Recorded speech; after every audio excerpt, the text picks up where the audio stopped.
in, I'm gonna throw it 2, 1, and I'm gonna come over the top.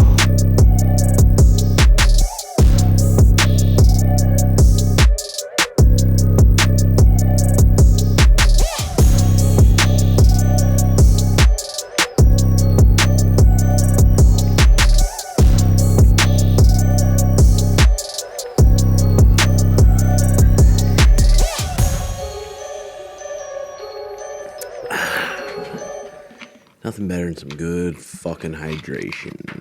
Let's see the pH. 9.5 or higher pH. Yeah, sure. Probably get it out of the fucking gas station bathroom for all we know. Episode 16. We are back. It's Wednesday. And supposed to be leaving for ADCC trials tomorrow, and that got fucked up. I got fucked up my last practice. Pulled my goddamn groin out. Physical therapist says it's 4 weeks before I can get back to live training. He's like, you could go and try to do it, but then you tear it real bad, then you're out for a long time. And the trials don't pay anything. Training sugar does, so I got to stay healthy for that and pay the bills. But another shot in April, so we'll get back to that. Yeah, me and JX were supposed to leave tomorrow, but that just got fucked up. Fucked up, oh well. Yeah, so I'm just healing it up. This morning, got a little elliptical, a little bike, a little light lift. Lost some wagers on Call of Duty. Fucking pissed me off, dude. Pissed me off, but still healthy as fuck. Other than that, man, injuries are a fucking bitch, dude. I always think, though, and I don't know where this came from, but I always think when something bad happens, like, I think, okay, what's the best mindset to have? If someone were to ask me, hi, Mara. If someone were to ask me, hey, what's your advice on this? So I try to do that myself. Like I ask myself, okay, what's your advice? What should I do? I get this fucking injury, and it's easy to just be depressed and mope around and want to stuff your face and do a bunch of unhealthy shit. But I'm like, I forgot who I heard it from, but I thought it was a good mindset to have is like the work ethic you have, say in jiu-jitsu or the wrestling room or whatever you're doing. When you get injured, put that work ethic into healing your injury. Yeah, doing what you got to do. And my physical therapist was working on me yesterday, and I was asking about PRP and about needling and about cupping, and he's like, there's no real hacks to like a muscle groin injury like that. There's nothing that's just gonna speed up the process besides eating good, sleeping good, and staying hydrated. And fuck, we've been sleeping like 10 hours a night, Amra. Yeah, you've been sleeping a lot. 10 hours. Feels good. Feels fucking good. Yeah, so. Because I get up with Hazel. Yeah, you do. I every time you do, I'm thankful for that. I'm thankful for that because Hazel, our new puppy, she wakes up maybe, once or twice a night? Yeah, usually she was being good and waking up not till 5:30, but the last 2 nights she woke up at 3:30, then 6:30, then I just get up. Yeah. Because who knows? Who knows? A year from now, you could possibly have a pregnant belly. Who knows? We'll see. Maybe. Or I shoot duds. Forever. No. Yeah. What else we been up to? We watched the Holy Hell documentary. Where'd you hear that one? From Joe Rogan? Yeah, he was looking at buying their building, their theater building for his comedy store, but it didn't go through. So he found out that that's what it was.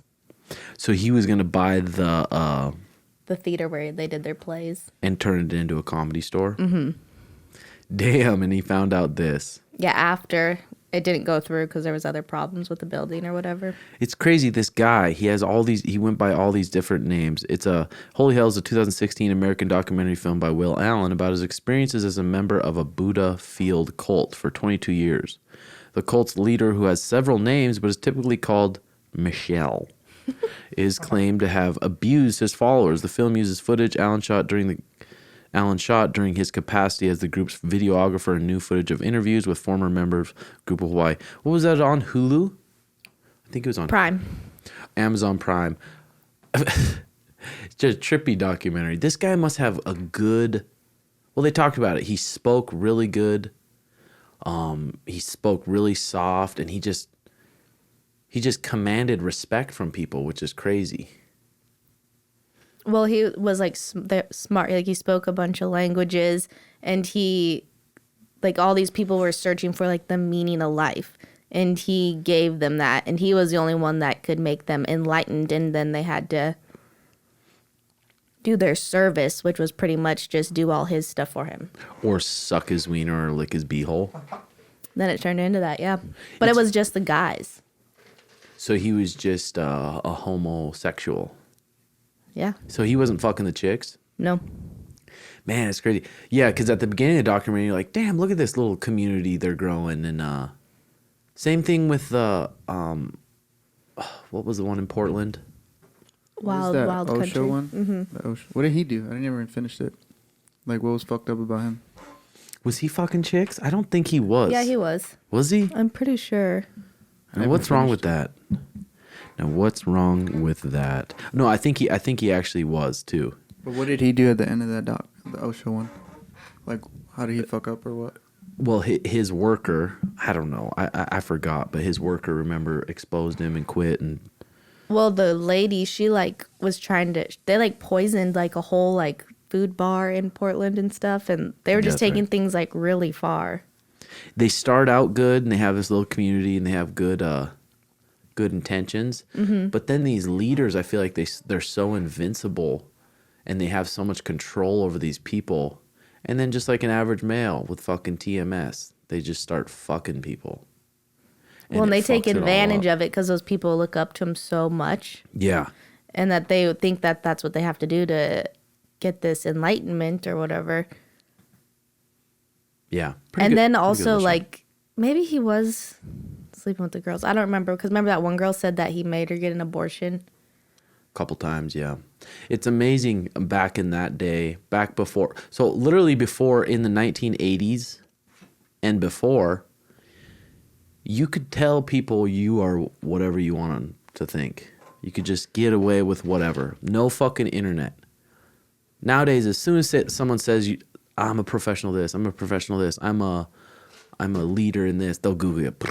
Google you. But he's nope, still going on this today. Remember, they're in Hawaii, and he's still going? Yeah. And so people could watch this documentary and see it, that they don't care. And some of the people didn't leave. Like, they're still with him. Yeah, it's crazy. But it's crazy. And he literally, changed his name that's again. not that long ago. 1980s and before, you could get away with saying whatever you want. And people just, they either believe it or they don't. It's fucking wild. Wild, wild.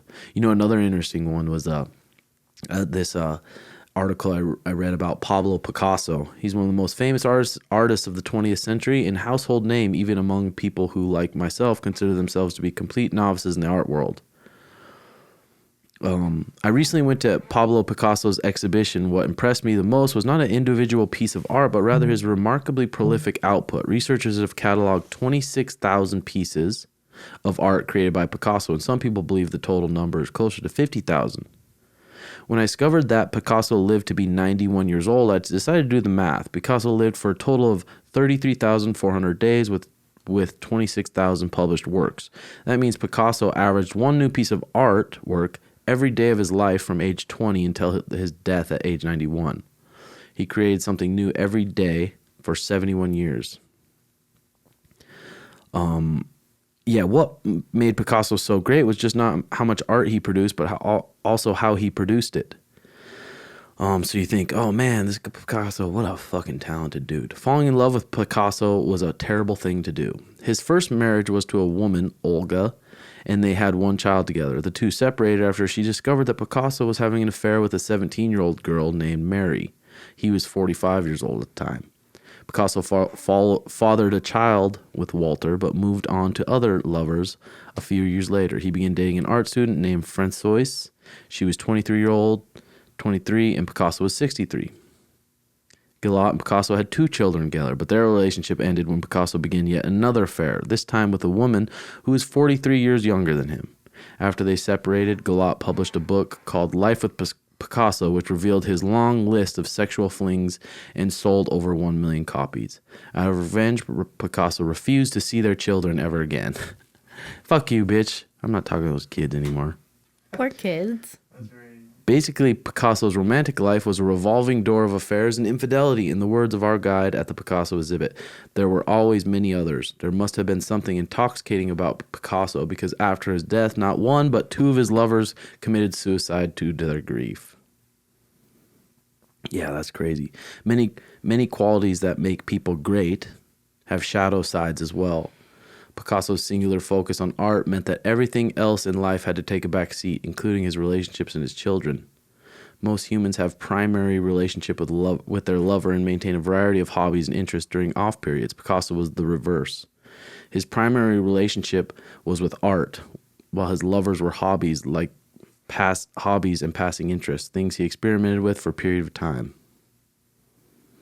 Yeah, that's crazy. But to do shit at the fucking highest level and be the greatest ever at it, man, you gotta be fucking selfish. It's like literally all about you and that thing. We're talking about the myth of multitasking. Yeah, and how multitasking isn't really a good thing. How to focus and increase your attention span. The myth of multitasking. Technically, we're capable of doing two things at the same time. It's possible, for example, to watch TV while cooking dinner or to answer an email while talking on the phone. What is impossible, however, is concentrating on two tasks at once. You're either listening to the TV and the overflowing pot of pasta in the background, or you're tending to the pot of pasta and the TVs in the background. During any single instant, you are concentrating on one or the other. Multitasking forces your brain to switch your focus back and forth very quickly from one task to another. This wouldn't be a big deal if the human brain could transition seamlessly from one job to the next, but it can't. Yeah, I can't multitask. And people are like, what the fuck, Tim? Are you fucking a tard? Which, nothing wrong with tards. But can you multitask? When I'm doing something, when I'm typing an email or I'm reading an article or I'm texting someone and someone else is talking to me, it's like I'm not comprehending what they're telling me because I'm involved in what I'm doing. I can, but I do realize, like, how you're saying, like, if you're whatever emailing or you're trying to have a conversation with someone, like, I'm not fully invested into either. Like, I'm trying to be in between, but it's never like 100% at one thing, you know? So I try to be better at that. Even if it's just like, if I'm watching a movie or something, I'll try not to, like, I'll put my phone away, you know? So I'm not, like, scrolling while I'm watching. So I digest the movie. Or like you said, like, you're cooking, just concentrate on cooking. Because it's hard, like, if you do cooking, and even if you're listening to a podcast, you're like, not listening to you know it, what I mean? really. Yeah. Mariah, you seem to multitask a lot, but you're maybe better at it than I am. I think girls in general are better at multitasking. And I don't know if it's because you're meant to, like, you're supposed to have babies, you know? So, like, you have to multitask when you have a baby and kids, and there's a million things going on. I feel like I have a lot to do every day, and some things that I do don't need a lot of, like, brain power, so I can multitask during those things. But if it's, like, something important, then I'm going to try not to. But even, like, when I cook and stuff, I'll have a podcast going, and I'm, like, you'll think I'm not listening, and then I'll just repeat exactly what they say. Yeah. Yeah, but I always think, too, like, is driving around, doing an activity, cleaning, doing whatever you're doing and listening to an audiobook, is that as efficient as sitting there and reading the book? I don't think so. Well, I think it just depends on how you get information, because everyone's different. Some people are, like, visual learners. Some people are audible learners. Some people, like, it's easier for me to listen to something, and I think just because I've done it over the last 5, 6, 7 years so much that when I sit down to read, I get, like, more distracted. But I've gotten better about it. I've just never been a big reader, and I think I comprehend it better if I listen to it. I can focus on it. Yeah, Naval says listening to books instead of reading them is like drinking your vegetables instead of eating them. Which a lot of people do. Yeah, you're getting some of the nutrients, but you're just not getting all of it. Which is pretty good. Pretty good. Okay, what else? What else? Neil Strauss, what does he say? He says, relationships in which people restrict one another eventually fall apart. Do you concur? Oh, yeah. Those are probably resentment builds. And I think a majority of relationships do that, where they restrict one another from doing shit they want. Dude, I hope Colby Covington wins. Did you see his post, this interview? I didn't see this interview. I love that he calls Chimaev cum shot Chimaev. Yeah. What? Cum funny. shot. He calls him cum shot. Why is he calling him out? Because he's a welterweight and Chimaev's on the up and coming. Oh. That's this weekend. I'm pumped. Everyone's counting out Colby. I know. But Colby went to a new gym, MMA Masters, and that's a good fucking gym, dude. It's a good gym they brought up Ricardo Ramos was a sick fighter. He probably has a lot of attention towards him. Just like he talked about American Top Team, he was there's so many pros. There's probably over 100 pros there. And I don't know the exact amount of coaches, but there's probably like a handful of coaches, maybe. And when a coach is coaching one fighter and thinking about it, going home and thinking about what they can do to improve that guy, or they have time to think about that fighter before the workouts and then just really kind of decide what the plan is, compared to I'm a coach and I have 25 fighters under me. So I'm going to go run this practice, and it's not every fighter needs different needs. They need to improve in different areas. So I think he could come out and look really fucking good. But Usman is a real freak show, dude. I would love to see Colby get it done. Imagine Colby gets it done. He's the welterweight champ. Everyone wants to watch him fight, and they want to watch him get beat up. A lot of people are fans of him. But I would love to see him win. Kamaru was such a motherfucker, though, dude. But who do you think will win? I think Colby could win. That's what I'm saying. I think Colby could win. He's going to come out. Man, who do I think? It's just so hard. That top level, it's like who shows up that day? Who rehydrates the best? Who got through camp with the least amount of injuries? Same thing with the Chandler Gaethje fight. It's like, that's anyone's day. Who shows up on that day in that 15 minutes? The fight could be different if it played out 10 times. Oh, one guy can win, the other guy could win, the other guy can win. Just that 15 minutes is just going to be interesting. What about Rose? Someone was telling me at the gym yesterday, because Wei Lee has been training at Fight Ready. Oh, really? And after she got knocked out by Rose, they were saying that her chin's been pretty weak. And her chin's been weak in sparring, too. That's just a rumor going around, so. I got Rose. Yeah, I'd like to see her get her done, too. We did a little Q&A for the Patreons. Did you eat anything this morning or no? I made a shake before I left. Oh, yeah. By the way, on Patreon, already in November, I've already put up 6 different videos. Taking the back properly. People think you just jump on the back, throw your hooks in, and you're going to choke them out. You got to do it properly. Getting the hooks, part 2 for MMA and Jiu-Jitsu. Keeping the back, maintaining the back, keeping the back, drill part 2. Mat returns, when wrestlers are standing up or MMA guys are standing up, they need to get up, bringing them back down to the mat. And then another video, part 2 of that. So shit's going up on Patreon. I'm going to keep it going up. Okay, Q&A for Patreon. Boom, boom, boom, boom, boom, boom. Nicola, best advice for gaining weight for a skinny person with a fast metabolism. Dude, add a shake or add 2 shakes a day. You can just fill those with calories. You can put a banana in. You can put a big scoop full of peanut butter or almond butter. You can put a bunch of berries, protein, a big handful of spinach, chia seeds. You can put in hemp seeds. You can put in all different kind of just superfoods.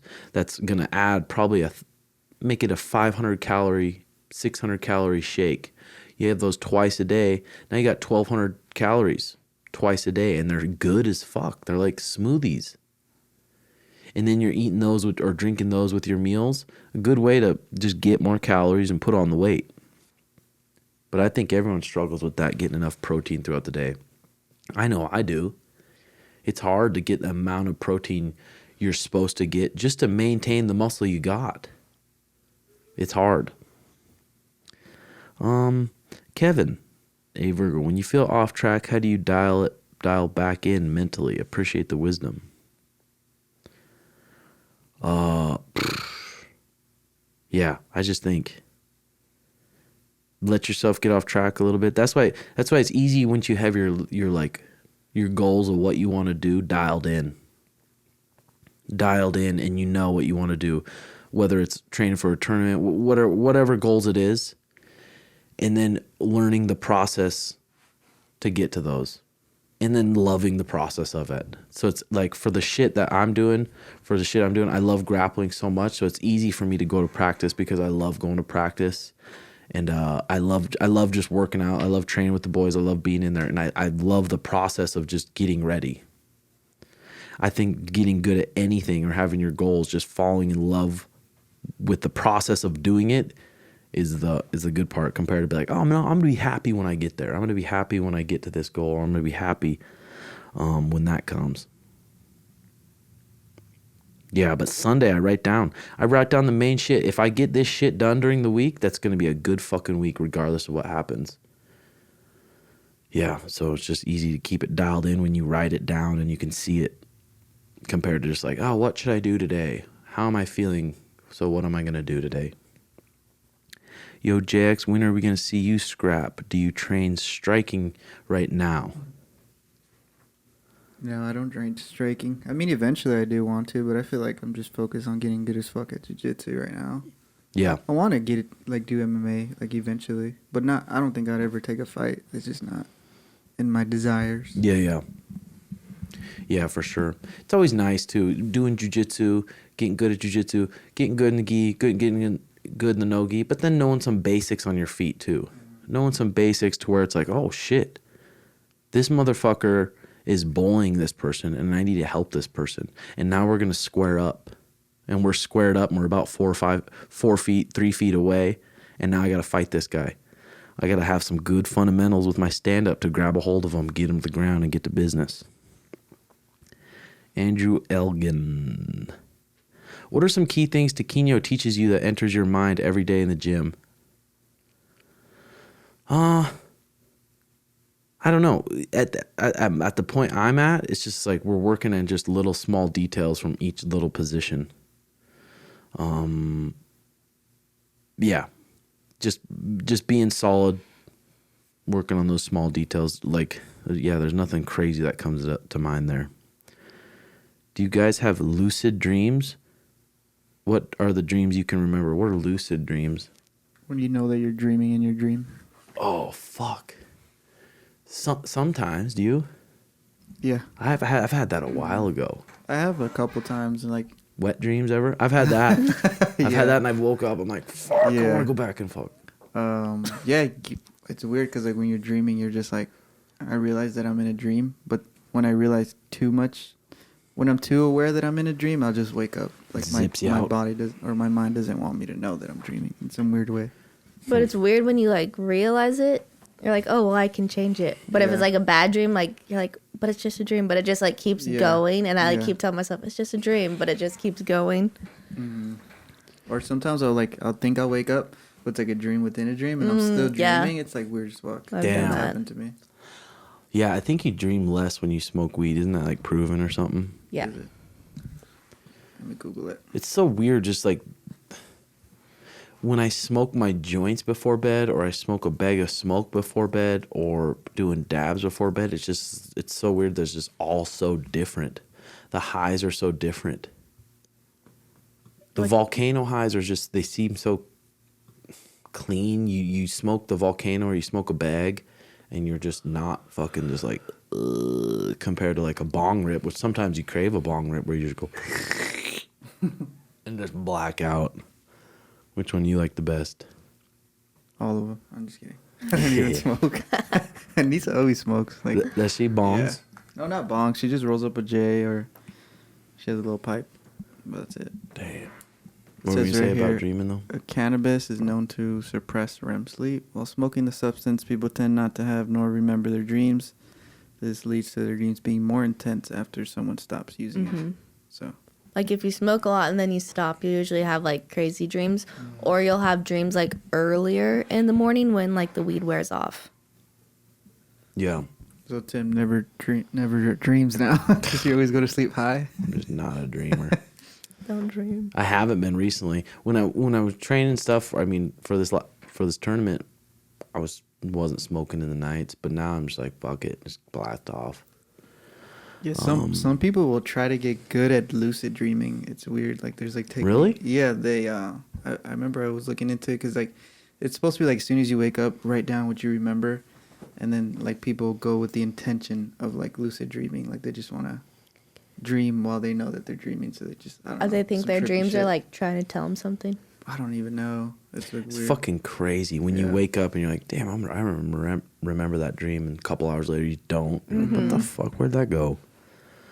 Billy, is Sugar naturally ambidextrous, so he could strike from both sides easily from the start, or he learned that throughout training? He's always switched his stances just naturally. Yeah, he's been developing his straight left for a long time, and his straight left is probably more powerful than his right hand right now. But yeah, he's been switching stances and being athletic since he was a teenager. Pierre, guesstimate how many times you've had sex total in a lifetime? Fuck, that's hard to guesstimate. Just like sex total. 5,000 maybe? I don't know. That is a hard question. Yeah, it's just so hard. Probably 1,000. 1,000? Didn't you think? See? More than that, I would say. Damn, Say. Big Red. Big Dad. You're older, that's why. Yeah, true. In your and Mariah's opinion, Angus, what is the best way about bringing up conversations around having a more free relationship with someone? Is it more how you went about where you're with your girl for a while and establish a solid relationship / trust, or how Sean went about it where you make your intentions clear at the very start? Mariah? Yep, Me? that's what he asked. And yours and Mariah's. Okay, you want me to go? I think it just depends on every person. Yeah, and how closed-minded that girl is. Her parents could be closed-minded and say, hey, when you're in a relationship, this is the way it is. This is the way the man should act. These are the rules for the man, and these are the rules for the woman. Or you could be like, you know what, fuck that. Let's make our own rules that work out for us best and make either person not feel fucking suffocated. And maybe you can talk about that. Or taken advantage of. Yeah, taking advantage of. What do you mean?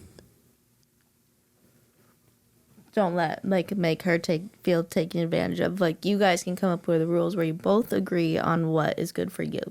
Yeah. Yep. And it doesn't have to be like anybody else's. Yeah, exactly. But I think it just takes Just bringing people up being like open-minded. different types of conversations too, like working on your communication, because it's probably not going to go good the first time.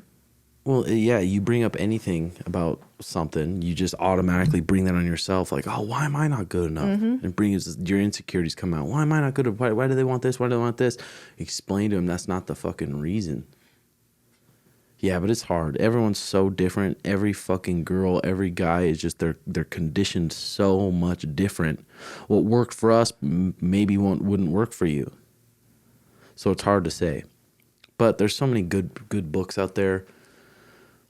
Esther Perel, so many relationship people that you can learn from that.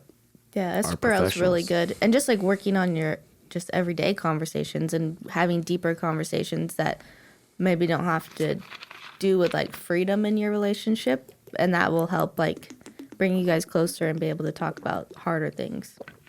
Yeah. Any tips for keeping a strong relationship with someone in a long distance relationship? Damn, that's another one. It's like, fuck.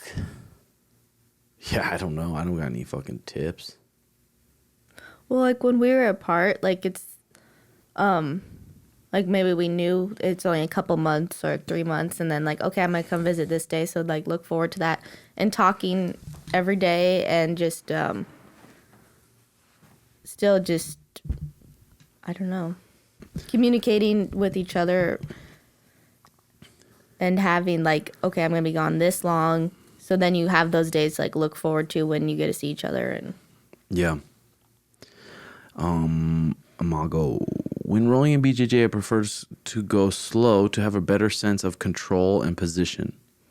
I prefer to keep a position over hunting for a submission. However, I often lose to guys that go 100%. I've considered matching their pace, but I feel like that's not the best way to learn and improve. Am I wrong, or should I step it up?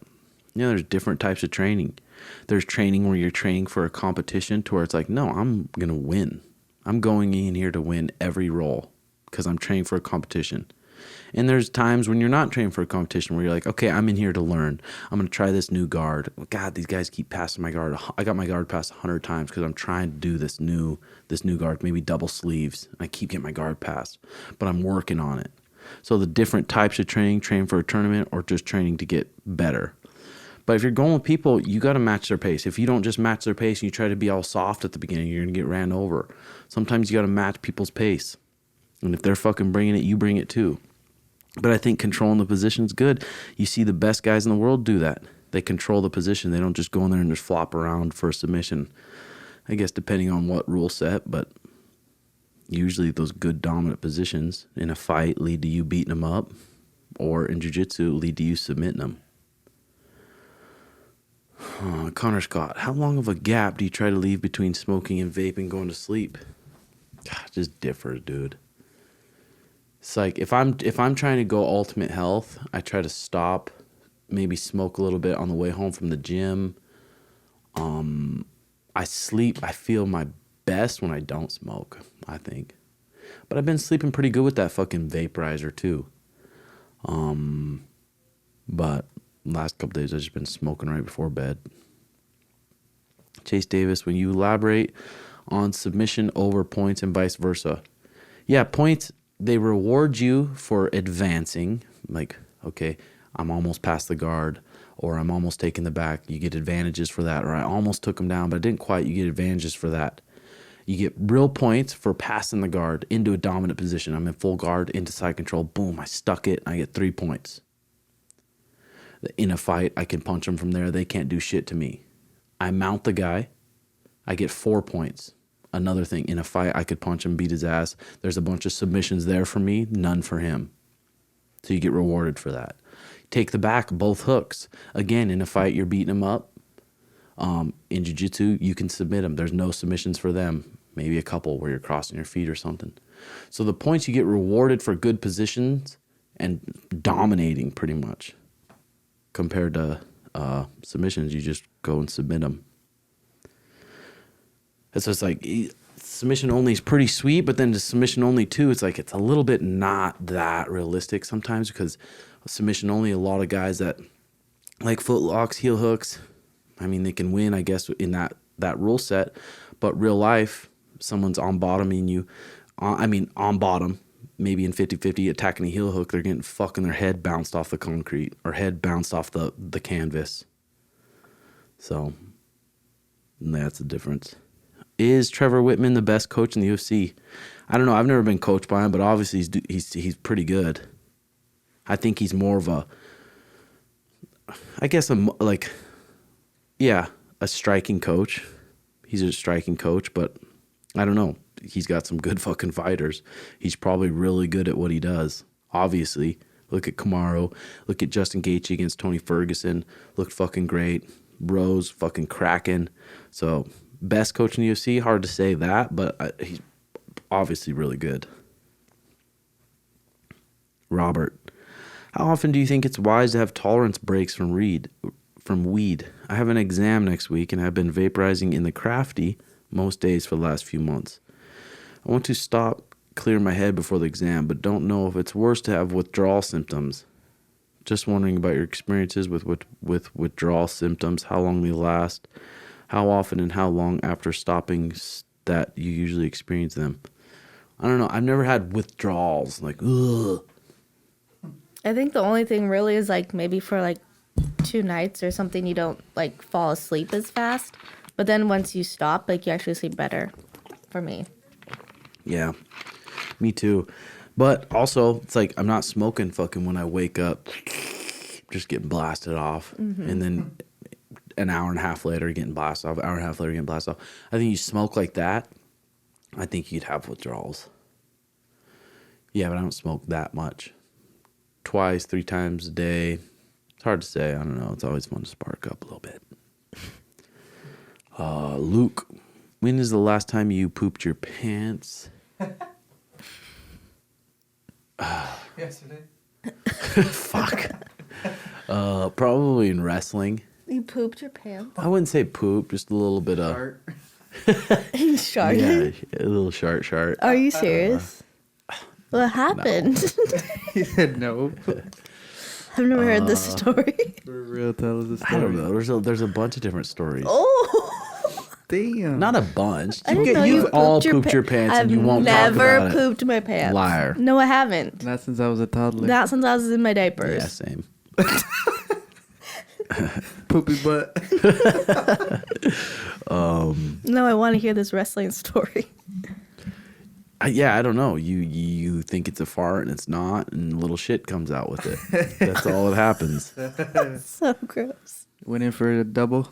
Yeah. Stubborn. Ew. A1 Billionaires Enterprise. What was your first thought today? Probably I hope Mariah comes and gives me a BJ. Let's get this money. Yes, get this money, baby. Yeah.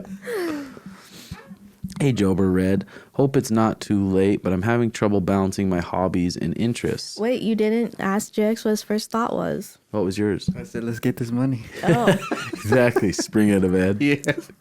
mine was, okay, I'm coming, Hazel. Oh, yeah. Hey, Jober Red. It's not too late, but I'm having trouble balancing my hobbies and interests. I was wondering if you have any advice on consolidating the stuff you enjoy doing. I'm a bit afraid of falling into a jack of all trades and a master type of none. Dude, go to this fucking site, jamesclear.com/focus. He has all these fucking articles on, like, full page articles.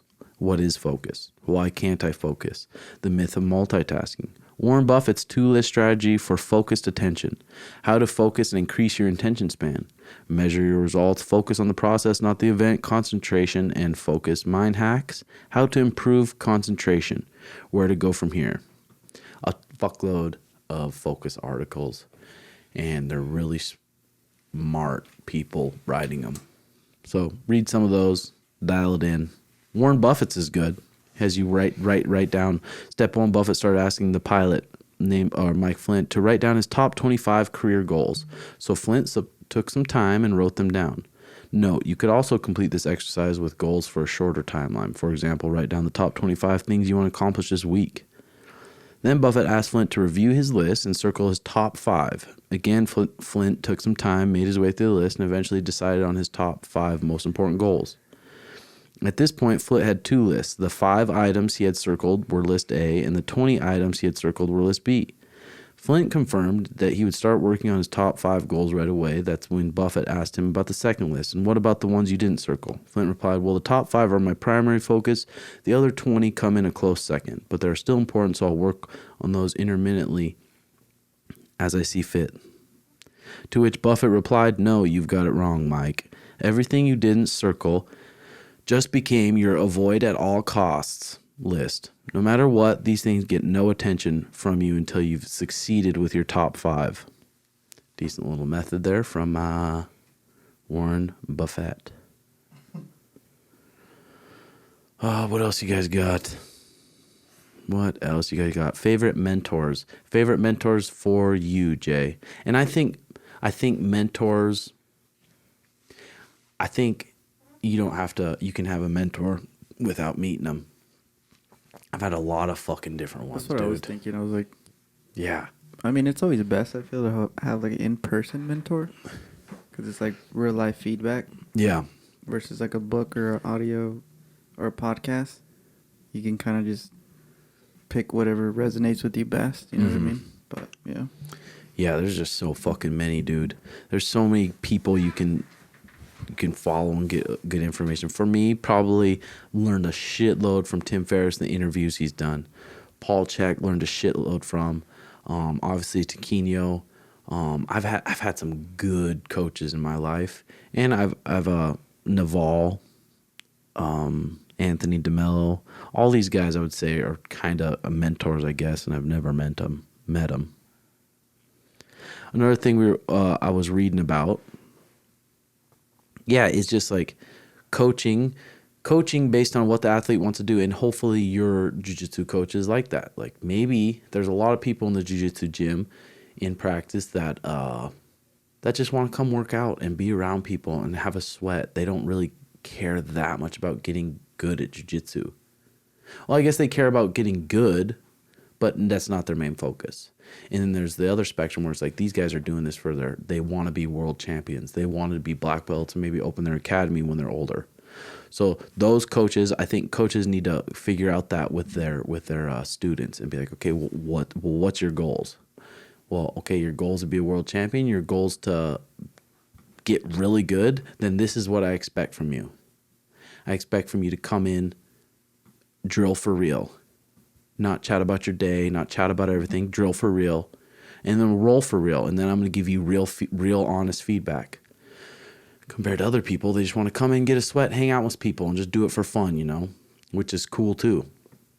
And then you're not so hard on those. I think some gyms are one or the other. They're completely hobbyist. Where it's completely, okay, we come in, we fuck around. What do you want to learn today?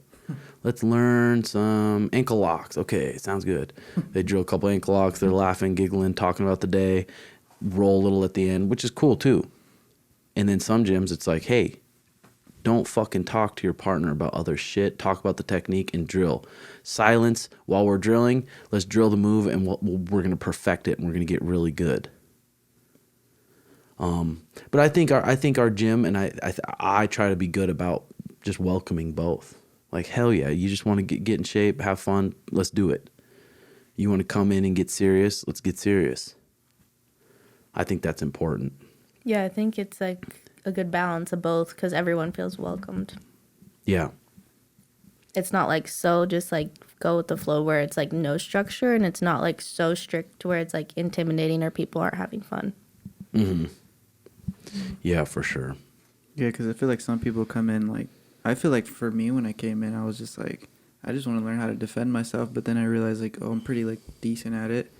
And then especially when I moved over here with like to your gym, I felt like I just like my game was just like, you know what I mean, through the roof. Because I didn't know nothing about jiu-jitsu, like I was just like, I had a very like naive like look at it, like every gym's the same, like I didn't know there was like a high level black belt or there was levels to black belts, you know what I mean? I just thought, yeah, once you're a black belt, you know everything. Yeah, that's what I always thought when Yeah. I first joined, like, oh, I just want to learn how to fight, you're a black belt, I'll just learn from you. So transitioning over here, it's definitely like, you know what I mean? Yeah, it helped you. Mm-hmm. Yeah, you don't really realize like with anything when you first start, you're like go to someone and they might be the best or they might just be okay at it, but you don't know any difference because you're just starting. Exactly.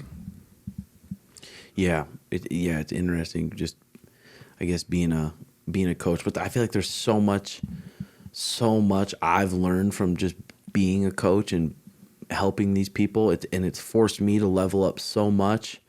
Learning how people think, how people tick, how certain people take in information, how some information just goes one ear out the other on people. It's really forced me to keep learning and keep growing. And this podcast too has. Knowing I'm going to sit down every week and talk, just shoot the shit. It's forced me to keep reading and keep learning and keep doing shit. That's why I like doing it. That's that.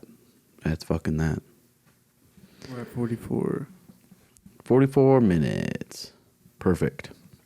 Today we're going to go, after this I'm going to go help Sean spar. Probably just spar. We'll probably hit some pads and then spar one round and then hit some more pads. Everything's fucking dialing in really good for him. I would expect the way this fight camp is going, to see a really sick fucking KO at UFC 269. It's going to be sweet. We were going to go to Jack Harlow. Had tickets for Jack Harlow last night, but he didn't go on until 9, and we're old folks now, so that's way past our fucking time. So we didn't go to Jack Harlow. We decided to get some rest. After sparring, I'll come to the gym, teach the gi lessons, and then we'll teach the no-gi lessons. We have a bunch of the people getting ready for the no-gi state and then the gi worlds. We have a handful of guys going to that too, so we'll get busy. Okay, like I said, if you enjoy the podcast, if it helps you at all, like and subscribe the page. It helps. We're almost 10,000 subscribers. And then Patreon. That's where I communicate with everyone. Everyone who can't train at the gym and wants to communicate and talk about shit and ask advice, you can send videos, and then I'll dissect them or whatever. Tons of videos, cooking vids, tons of shit going up on Patreon, and then the new merch is out too. The new hoodies, the tie-dye hoodies, and then the new like Harley Davidson style RedHawk Academy shirts. TimboMerch.com. Check it out. Thanks for watching, guys. Peace.